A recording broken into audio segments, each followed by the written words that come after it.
Retail traders watch the red arrows pile up on their screens every morning at 10 a.m., convinced they are witnessing a coordinated attack. Rumors frequently point to Jane Street, a quantitative firm that operates with extreme secrecy and generates over $10 billion in annual revenue. These theories allege that firms use naked shorts to rig the market, flooding the tape with sell orders to drive prices down for their own profit. In reality, Jane Street functions as the mechanical plumbing of the financial system.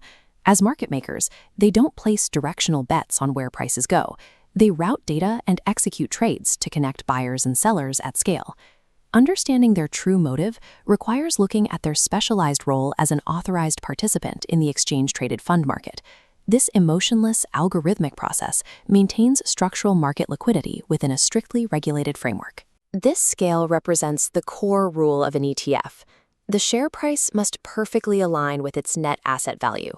But during a sudden wave of panic, that balance breaks. The ETF price detaches from its holdings, trading at a steep premium or massive discount. Authorized participants are the only entities legally allowed to step in and fix that discrepancy, creating or redeeming shares to force the price back into alignment. To make this possible, regulators grant these firms a specific exemption under Regulation SHO. This allows an authorized participant to sell ETF shares instantly without locating or borrowing them first, injecting immediate liquidity when a market is failing.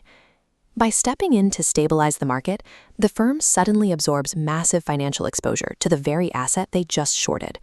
Immediate risk hedging is a requirement for institutional survival. The firm must neutralize that exposure as fast as algorithms can calculate the trade. The firm has to reach a delta-neutral state immediately, ensuring that any further movement in the asset's price won't cause them to lose money. Retail traders generally expect the firm to hedge by purchasing the actual spot asset to cover that short position. Buying the physical asset would create massive buying pressure, causing the price ticker to spec upward. However, purchasing spot assets is slow, capital-intensive, and introduces too much friction for sub-millisecond algorithmic trading. Instead, the firm hedges that risk by purchasing futures contracts. Futures require minimal upfront capital and execute in milliseconds, making them the preferred tool for quantitative firms. Because the buying power reroutes into the derivatives market, the actual spot price remains stationary, even as billions flow into the system.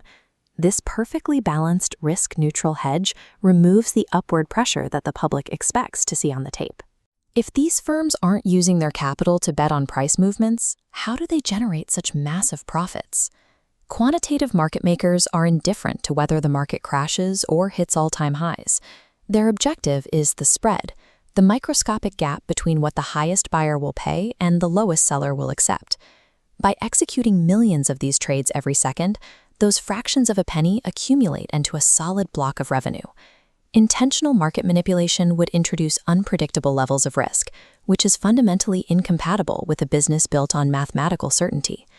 The entire infrastructure of ETF creations and futures hedging exists for a single purpose: surgically removing risk so the spread collection engine never stops.